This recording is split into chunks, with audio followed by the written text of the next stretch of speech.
Mau petir, mau hujan, maju terus. Maju saja. Tuhan selalu serta. Maju saja.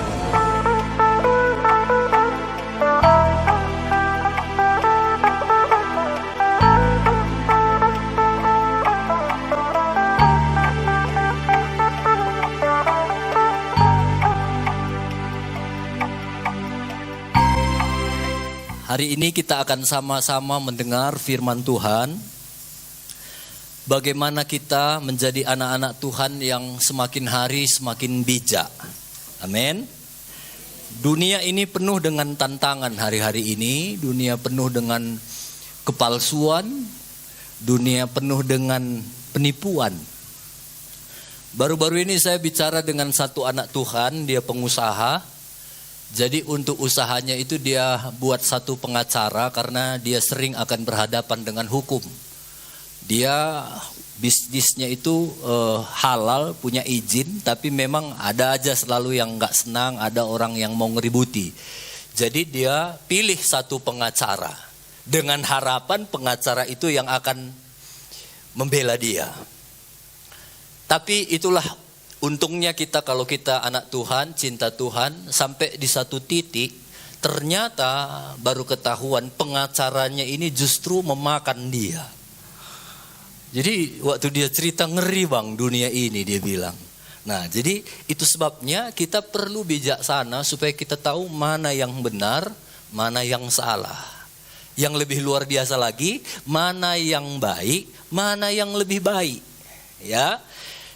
Itu sebabnya hari ini untuk mendapatkan hikmat kita perlu belajar 3 hal. Yang pertama, kalau kita mau mendapat hikmat supaya kita bijaksana, kita perlu takut akan Tuhan. Bilang kiri kanan, takut akan Tuhan. Amsal 9 ayat 10 kita sama-sama baca. Amsal pasal 9 ayat 10. Permulaan hikmat adalah takut akan Tuhan dan mengenal yang Maha Kudus adalah pengertian. Di dalam Alkitab bahasa Indonesia sehari-hari, terjemahan bahasa Indonesia sehari-hari, untuk menjadikan bijaksana, pertama-tama orang harus mempunyai rasa hormat dan takut kepada Tuhan. Jadi kalau kita mau dapat hikmat, yang pertama-tama kita harus selalu punya rasa takut dan hormat sama Tuhan. Bahasa karonya lebih jelas. Maka banci kalak jadi pentar, lah banci lang, kemalangan ia lebih man Tuhan. Kenapa ada orang bijaksana? Nggak ada pilihan. Karena dia hormat akan Tuhan. Jadi hikmat itu nggak perlu dikejar. Waktu kita takut akan Tuhan, hikmat itu permulaan hikmat, ngikut. Jadi hikmat itu bonus. Yang perlu kita kejar setiap hari, takutlah akan Tuhan. Hormatlah akan Tuhan, maka kebijaksanaan hikmat itu akan mengikuti di dalam kehidupan kita. Makin kita takut akan Tuhan, makin kita akan dikenal makin bijaksana. Mungkin kamu pernah ketemu sama orang-orang yang bersaudara dia, bukan abang tuanya yang jadi penggurun kata orang Karo. Justru yang masih muda, gimana katanya sama adik yang masih muda. Kenapa? Karena ditemukan adiknya ini mungkin lebih bijaksana dari abangnya. Dan ini janji firman Tuhan, makin kita takut akan Tuhan, kita akan ditemukan makin bijaksana. Nah, apa ukurannya takut Tuhan? Nah, kita baca di dalam Matius pasal 7 ayat 24 sampai 27. Matius 7 24 27. Setiap orang yang mendengar perkataanku ini dan melakukannya, ia sama dengan orang bijaksana yang mendirikan rumahnya di atas batu. Kemudian turun hujan, datang banjir, lalu angin melanda rumah itu, tapi rumah itu tidak roboh, sebab didirikan di atas batu. Tapi setiap orang yang mendengar perkataanku ini dan tidak melakukannya, dia sama dengan, nggak mirip, sama dengan orang bodoh yang mendirikan rumahnya di atas pasir, kemudian turun hujan, datang banjir, lalu angin melanda rumah itu sehingga rubuhlah rumah itu dan hebatlah kerusakannya. Jadi kalau kita takut akan Tuhan, maka akan didekati hikmat, kebijaksanaan. Dan firman Tuhan bilang, orang yang mendengar firman Tuhan dan melakukannya, dia sama dengan orang bijak. Nah, jadi gimana takut akan Tuhan, Om? Sederhana. Dengar firman Tuhan, lakukan. Jangan hanya dengar, nggak lakukan. Ini sama-sama dua orang ini, orang bodoh dan orang bijaksana ini, di awal ini sama-sama kelihatan bijak ini. Sama-sama kelihatan keren, sama-sama rumahnya sama-sama bagus, tapi waktu ada badai, topan, orang yang bijak yang mendirikan rumahnya di atas batu, itu yang akan tetap bertahan. Orang-orang yang dengar firman Tuhan dan melakukannya, itu yang akan tetap bertahan. Tapi orang yang hanya dengar tapi nggak melakukan, nggak peduli sama firman Tuhan, waktu ada badai, rubuh, hebatlah kerusakan rumah itu. Jadi takut Tuhan itu, tahu firman Tuhan, lakukan. Takut Tuhan itu, kalau kamu di rumah sendiri, nggak ada pun orang, kamu akan melakukan kebenaran. Takut Tuhan itu di jalanan walaupun nggak ada yang melihat, kita takut akan Tuhan. Takut akan Tuhan itu walaupun nggak ada tetangga kita, bahasa kita, takut akan Tuhan. Walaupun nggak ada tetangga kita, takut akan Tuhan. Bilang kiri kanan, takut akan Tuhan. Daniel, dia adalah orang yang takut akan Tuhan. Dia intim dengan Tuhan. Dia pernah berkata dalam Daniel pasal 2 ayat 20. Daniel pasal 2 ayat 20, berkatalah Daniel, terpujilah nama Allah dari selama-lamanya sampai selama-lamanya. Sebab daripada dialah hikmat dan kekuatan. Daniel ini adalah pejabat tinggi negara. Dia udah hampir-hampir menyerupai raja. Seorang Daniel pun masih berkata, dari dialah sumber hikmatku. Dari Tuhanlah sumber kekuatanku. Dalam perjalanan hidupnya, dia sadar bahwa bukan karena kuat gagahku. Semua hanya karena anugerah Tuhan. Makanya Sadrah, Mesah, Abednego, Daniel itu waktu dikumpul di antara orang-orang pintar, kepintaran mereka 10 kali lipat lebih pintar dari orang-orang yang pintar. Kok bisa? Karena mereka takut akan Tuhan. Kalau cahaya ini, makin aku dekat gini, makin terang aku. Tapi makin aku jauh, makin gelap. Kalau Tuhan sumber hikmat, makin kita dekat dengan Tuhan, maka kita akan makin berhikmat. Tapi makin jauh kita dari Tuhan, maka kita nggak akan berhikmat. Makanya kita perlu setiap hari makin intim dengan Tuhan. Amin. Kalau tentang bijaksana, selalu di Alkitab itu ada cerita tentang 10 gadis. 5 bodoh, 5 bijaksana. Ini waktu 10-10 jalan, ini gak ketahuan mana yang bodoh, mana yang bijak. Kelihatan sama-sama bijak. Tapi waktu mempelai datang, ada yang tertidur yang bodoh dan gak mempersiapkan minyak. Tapi ada 5 yang bijaksana karena mereka mempersiapkan minyak. Sehingga waktu mempelai datang, mereka masih bisa song-song dia. Jadi yang membedakan mereka itu bodoh dan bijaksana. Yang bijaksana itu dia selalu mengantisipasi kemungkinan mungkin mempelai akan terlambat datang. Yang 5, yang bodoh, dia nggak mau repot. Mungkin waktu mereka sama-sama jalan dari kampung menuju rumah mempelai, iya. Baru yang 5 bilang, yang bodoh, ngapain pula kalian bawa minyak? Ini kan pelita kita ini cukupnya. Kalau mempelai datang jam 8 sampai jam 9 masih cukup ini. Ya enggak aja kerjaan kalian. Kena nanti baju kalian minyak itu kan bau. Lagian gimana nanti salaman kalian pegang minyak, kan nggak cantik. Nah, perempuan lah biasanya kan. Yang bijaksana mungkin diam aja. Iyalah. Mungkin yang bodoh bilang, kalian nggak punya iman, katanya pula, iya kan? Kadang-kadang kan seperti wanita bodoh ini, dia menganggap wanita bijak itu justru bodoh. Bilang kiri kanan, lebih bagus kita dianggap orang bodoh, bilang. Lebih bagus dikira orang kita bodoh, bilang. Tapi pintar. Daripada bodoh dikira orang pintar. Dia nggak mau repot. Dan di zaman sekarang, ini jadi satu masalah. Semua orang nggak mau repot. Semua mau simple-simple. Semua mau sederhana. Ya simple saja. Makanya semua ada cepat saji. Makanan juga anak-anak. Makanan cepat. Bahkan adat istiadat kita semua disimpelkan sekarang. Simple-simple. Itu nggak ada yang salah di sana. Nggak ada yang salah dengan simple. Nggak ada salah yang cepat. Yang salah itu ada orang-orang yang nggak mau lagi ikut proses. Ngapailah takut akan Tuhan. Ngapailah ke gereja terus. Ngapailah kebaktian terus. Komsel lagi. Doa lagi. Nggak mau ikut proses. Jadi takutlah akan Tuhan. Kalau kamu mau dapat hikmat kebijaksanaan daripada Tuhan, takut akan Tuhan. Itu kuncinya. Bilang kiri kanan, takut akan Tuhan kawan.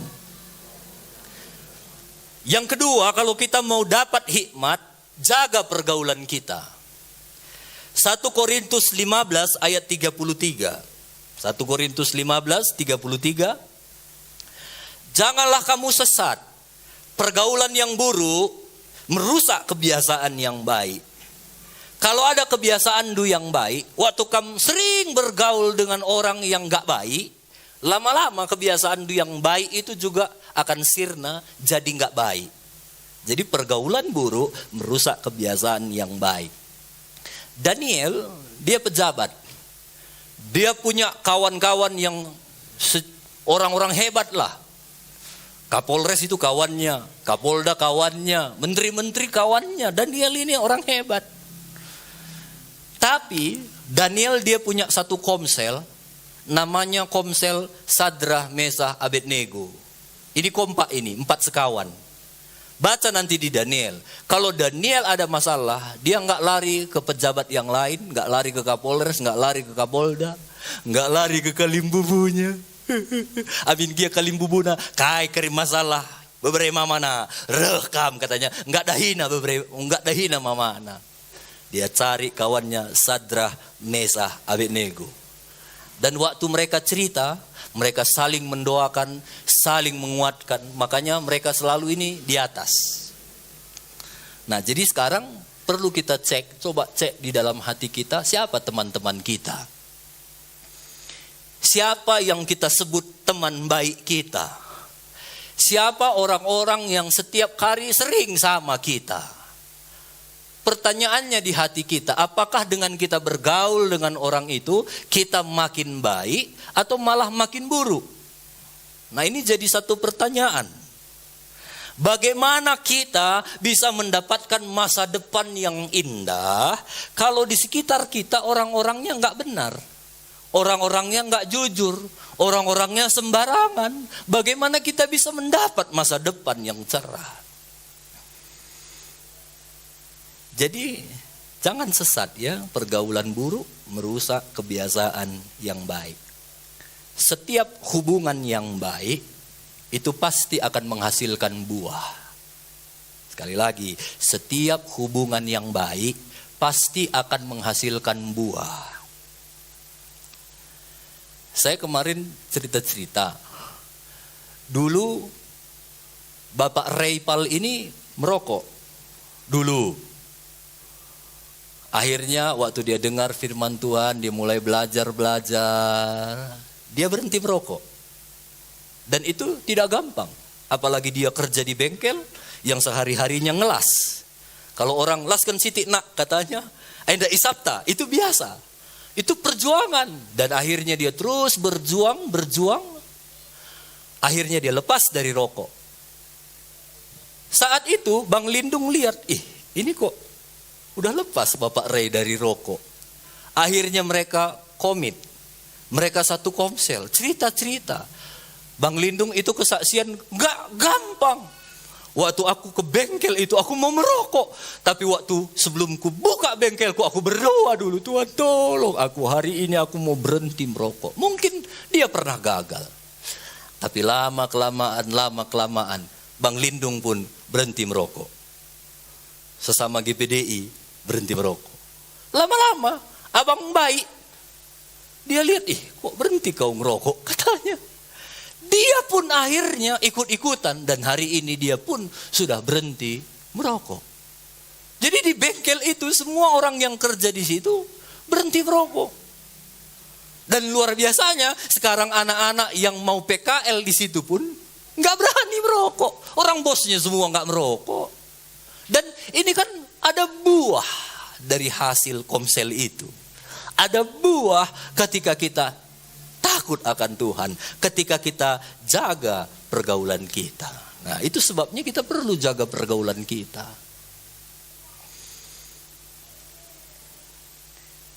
Mungkin saudara berkata, hubungan kami baik-baik kok, nyaman aja, nggak ada yang dirugikan, udah nyaman, nggak merusak kok. Sekarang bukan itu yang menjadi pertanyaan. Apakah kita dengan berteman dengan sahabat-sahabat kita yang selalu kita jumpa, kita makin naik hidupnya? Sekali lagi, saya nggak ajar musuhan ya. Cari kawan sebanyak-banyaknya. Tapi untuk teman baik, jaga pergaulan kita. Banyak orang akhirnya hidupnya begitu-begitu saja karena dia nggak jaga pergaulannya. Harusnya makin hari makin kita mengenal Tuhan, hidup kita itu makin tajam, makin tinggi. Itu sebabnya kita perlu teman-teman yang perlu mengangkat kita lebih tinggi. Jadi kalau kamu mau naik lebih tinggi, cari kawan-kawan dulu yang level kerohanian itu lebih tinggi. Kan firman Tuhan bilang besi menajamkan besi ya. Manusia menajamkan sesamanya. Kalau ada pisau nggak tajam, tumpul, waktu kuasah itu panas, sakit. Mungkin keluar percikan api. Sama dengan hidup kita. Waktu kita diasah, waktu berhenti merokok. Aduh, teman-teman kita semua, banyak yang masih merokok, masih nggak gampang. Tapi waktu kita mau belajar justru kita akan lebih baik. Amsal 13 ayat 20. Amsal 13 ayat 20. Siapa bergaul dengan orang bijak menjadi bijak. Tapi siapa berteman dengan orang bebal menjadi malang. Kita baca sama-sama Amsal 13 ayat 20. 1, 2, 3 ya. Siapa bergaul dengan orang bijak menjadi bijak. Tapi siapa berteman dengan orang bebal menjadi malang. Kalau saya ganti, siapa berteman sama orang jujur akan jadi orang jujur. Tapi siapa berteman sama pemarah akan jadi pemarah. Siapa berteman sama orang baik akan menjadi baik. Tapi siapa berteman sama penggosip akan menjadi penggosip. Awalnya, janganlah gitu. Lama-lama, betul. Lama-lama, hari ini ada gosip terbaru. Lama-lama, dia akan buat komsel yang lain. Membentuk para percikurak-cikurak baru. Makanya jaga pergaulan kita. Nah, siapa yang bergaul dengan orang baik akan menjadi baik. Bijak menjadi bijak. Tapi kalau bergaul dengan pemalas, kita akan jadi pemalas. Jadi siapa kawan kita, seperti itulah kita. Nah, sebenarnya banyak orang bijak di sekitar kita. Banyak. Tetangga-tetangga di sekitar rumah banyak orang bijak. Masalahnya banyak orang dia nggak mau bergaul sama orang bijak karena dia malas dikira bodoh sama orang bijak kan. Biasanya kan kalau orang yang bijak itu waktu kita bergaul, banyak orang nggak mau bergaul karena dia malas dikira orang bodoh. Dia lebih merasa nyaman dikira orang pintar di antara orang bodoh. Saya berharap jemaat di sini lebih bagus kita dianggap bodoh tapi di antara orang pintar. Ada pepatah bilang begini, kalau di kelasmu, di levelmu, engkau yang paling pintar, cari kelompok yang lain.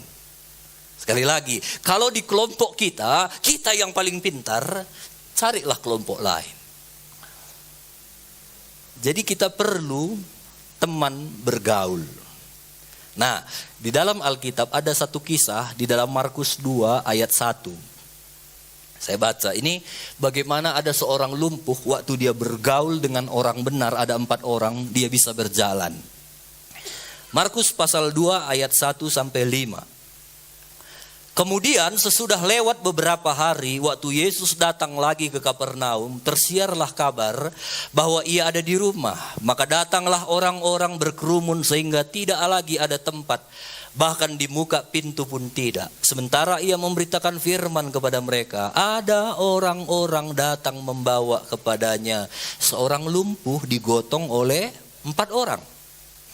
Tapi mereka tidak dapat membawanya kepadanya karena orang banyak itu. Lalu mereka membuka atap yang di atasnya. Sesudah terbuka mereka menurunkan tilam tempat orang lumpuh itu terbaring. Ketika Yesus melihat iman mereka, bukan iman orang lumpuh, iman keempat orang tadi sahabatnya, berkatalah ia kepada orang lumpuh itu, hai anakku, dosamu diampuni. Kalau kita baca di cerita selanjutnya, orang lumpuh ini akhirnya bisa berjalan. Ada satu orang lumpuh gak bisa jalan. Lalu ada datang 4 orang kawannya, dia lihat orang lumpuh itu. Dan dengar, 4 orang ini waktu dia lihat orang lumpuh, di dalam hati mereka, anak ini gak bisa terus-terusan lumpuh di tempat tidur. Dia harus naik level. Dia harus minimal sama kayak kami, bisa berjalan normal. Itu sebabnya 4 orang itu bawa orang lumpuh ini ketemu sama Yesus. Dengar Bapak Ibu, kita perlu teman-teman seperti 4 orang ini tadi. Waktu dia lihat kita, di dalam hati mereka, anak ini harus hidupnya lebih naik, bahkan lebih naik dari aku. Itu yang dilakukan 4 orang ini. Ini gak gampang. Ini kan ceritanya sederhana itu. Tapi kenapa akhirnya orang lumpuh itu, waktu mereka gotong, mereka bawa ke rumah, satu rumah di dekat rumah mereka itu, waktu mereka mau masuk rumah itu udah penuh orang. Mau masuk dari pintu pun gak bisa lagi. Akhirnya orang lumpuh itu dibawa naik ke loteng. Kalau Yesus di sini, dirusakkanlah seng ini, diturunkan tilamnya itu oleh 4 orang sahabatnya. Ini gak gampang. Coba bayangkan waktu 4 kawannya itu bilang sama orang lumpuh, mau kamu sembuh? Mau lah anak, udah lama aku mau sembuh. Gimana caranya? Mau kau ketemu sama Yesus? Mau yuk, mau. Gini yuk, kita bawa kau nanti sama Yesus. Tapi ini ku dengar udah rame orang di rumah itu. Mungkin kita gak bisa masuk. Gini, kalau gak bisa kau nanti masuk, kami usahakan kau masuk dari seng. Kami turunkan kau nanti. Kan kami 4 orang, kiri kanan nanti kayak nurunkan peti kami bikin. Pelan-pelan satu gitu. Mau kau? Orang yang mau naik level, dia harus siap diajar. Orang lumpuh itu, dia orang yang punya hati, iya. Boleh yuk, gak apa-apa. Coba kalau dia gak mau diajar. Gimana? Dari atas.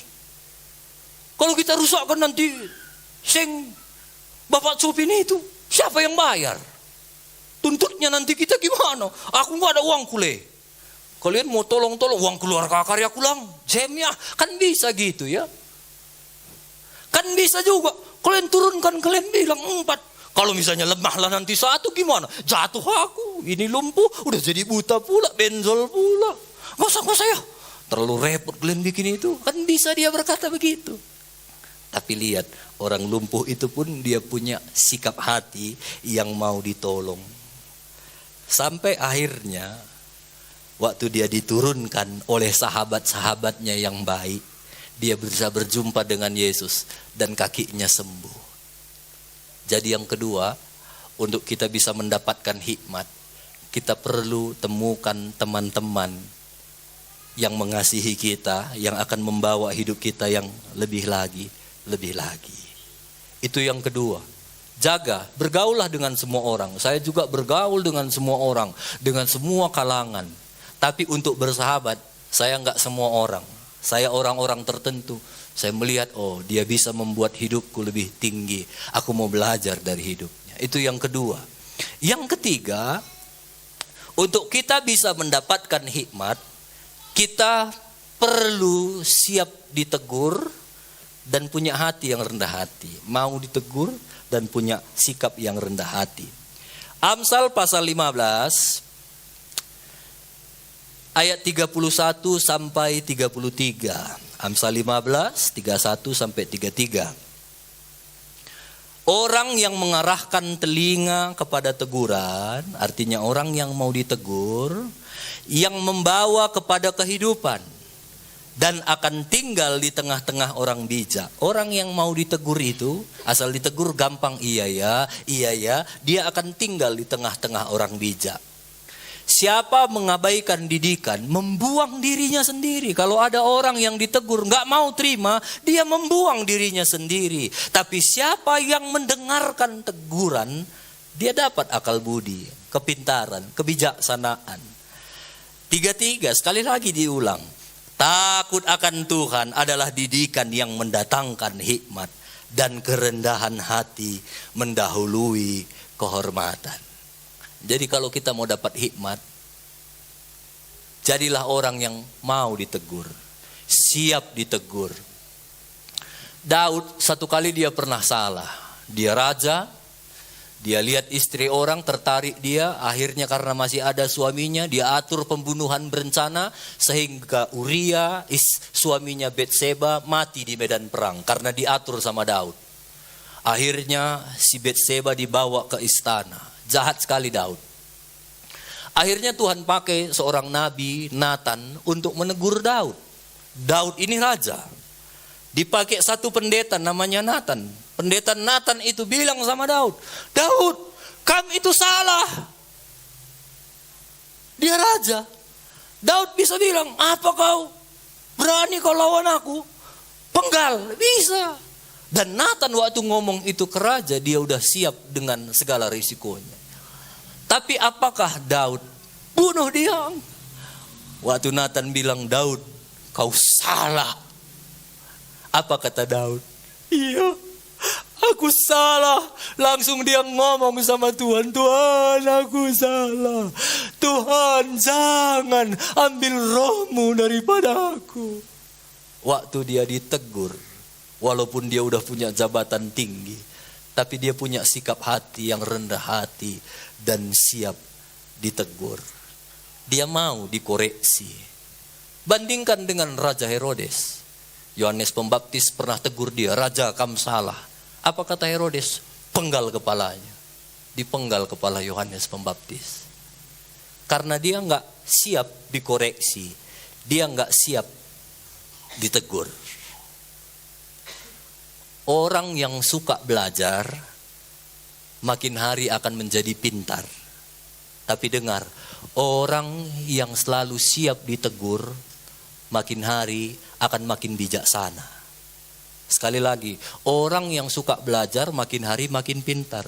Tapi orang yang selalu siap ditegur, dia akan makin lama makin bijaksana. Saya pun sebagai gembala, sebagai hamba Tuhan sampai hari ini terus belajar. Banyak hal-hal yang kadang terus menegur saya. Saya belajar kemana-mana, dengar apa-apa. Mulai besok saya akan sekolah lagi selama 9 bulan. Dari jam 5 pagi saya harus ikut doa. Saya sudah gembala ini. Ini mulai besok selama 9 bulan ke depan. Jam 5 pagi saya harus doa Zoom, lewat Zoom dengan 55 kawanku yang tersebar di seluruh Indonesia. Dan bahkan ada yang dari luar negeri. Bayangkanlah. Saya akan siap, saya mau belajar Tuhan. Jam 5 aku harus doa sampai jam 6. Jam 6 mandi sampai jam 7. Jam 7 setiap hari selama 9 bulan sampai jam 10. Saya harus belajar tentang firman Tuhan. Sudah pasti banyak pelayanan-pelayanan yang saya akan cancel. Banyak pelayanan-pelayananku yang biasanya pagi. Kalau di kantor-kantor 9 bulan ke depan, saya akan cancel dulu. Untuk saya mau diajar lagi. Saya kemana-mana sama istri saya asal bawa mobil, asal jalan jauh. Itu di mobil sudah banyak file-file pengajaran. Ada khotbah, ada tentang kesehatan, ada tentang bagaimana mendidik anak. Waktu kami jalan jauh, waktu kami udah nggak cerita lagi, saya pasang pengajaran itu. Ada dokter yang ngomong, kesehatan harus begini. Ada psikolog yang ngomong, mendidik anak harus begini. Lalu kami, iya ya, salah kadang-kadang kita mendidik ya. Oh iya ya. Kita harus punya hati yang selalu siap ditegur. Kalau kita mau lebih bijaksana, belajar terus lakukan firman Tuhan. Orang yang dengar firman Tuhan dan melakukannya, dia sama dengan orang bijaksana. Saya hari Minggu lalu tidak ada di sini karena saya melayani satu ibadah di Podomoro di Medan. Karena ibadahnya pagi, mengingat jalan kita Brastagi Medan ini kadang-kadang gak jelas, saya putuskan Sabtu saya nginap di Medan.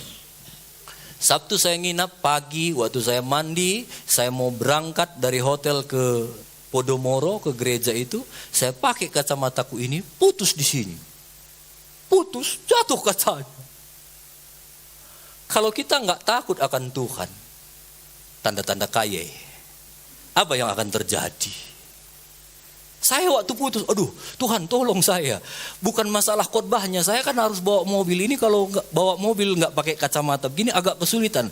Lalu saya nggak lama-lama, saya lengketkan kacanya itu, saya pelan-pelan lah saya bilang. Akhirnya saya jalan pelan-pelan, mataku pun nggak gerak. Karena goyang sedikit jatuh kacanya yang sebelah kiri ini. Saya bersyukur sama Tuhan, terima kasih Tuhan. Akhirnya saya bawa mobil dari Padang Bulan sampai di Lapangan Merdeka. Saya mau masuk di Palladium, kan lewat situ ya. Ternyata jalan di Palladium itu ditutup sama polisi. Karena rupanya ada senam di situ setiap hari Minggu. 1, 2, katanya, aduh aku gak bisa lewat. Aku pakai Google Map, dibawanya aku ke kanan aku, dibawanya lagi aku mutar-mutar Lapangan Merdeka itu. Aneh memang hari itu. Biasanya aku kemana-mana asal Google Map, asal udah ku bawa jalan yang gak diarahkannya, dia akan arahkan lagi lewat jalan tikus. Biasanya kan gitu Google Map. Tapi pagi itu gak diarahkan kemana-mana. Salah jalan di situ aku mutar-mutar. Sampai 3 kali aku keliling Lapangan Merdeka. Untung gak 7 kali bisa runtuh itu Lapangan Merdeka. Kayak tembok Jericho kan.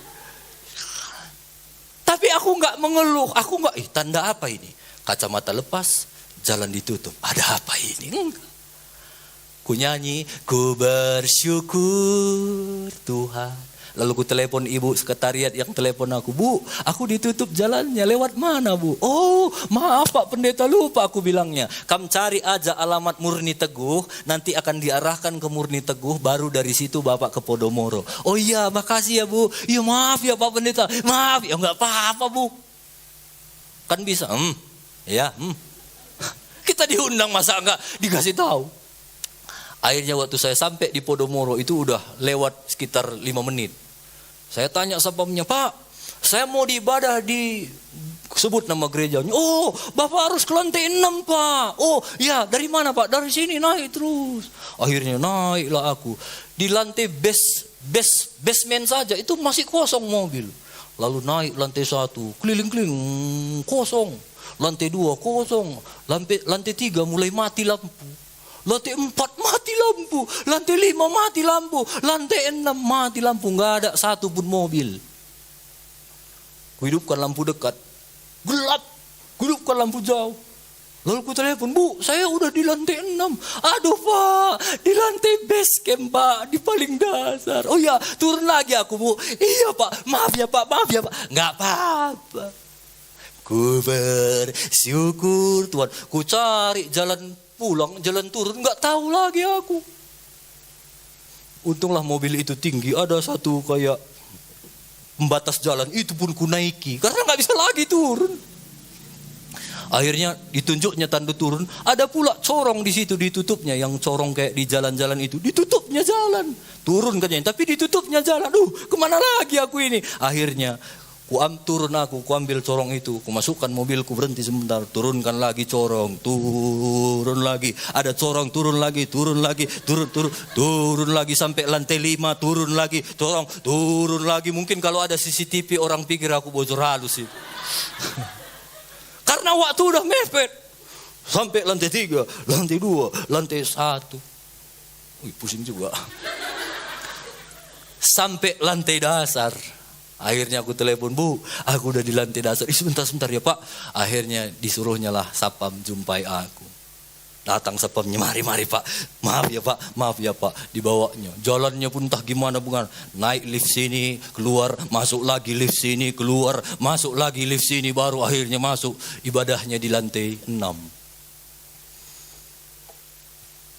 Tapi aku gak bersungut-sungut. Waktu di salon, ya Pak, iya nggak apa-apa. Bukannya dia, gitu enggak, di dalam pun nggak apa-apa. Akan banyak hal-hal yang kita ketemu seperti beberapa minggu lalu, respon kita itu yang menentukan. Pulang kamu dari sini, nggak tahu kamu apa yang akan terjadi. Mungkin ada hal yang akan membuat kamu marah, tapi gimana sikap hati kita? Itulah yang akan menentukan. Tapi lebih dari itu, jadilah orang yang mau ditegur. Amin. Bilang kiri kanan, siap ditegur kawan. Bilang sama dia, kalau ada salahku tegur aja ya, bilang. Tapi pelan-pelan ya anak bilang.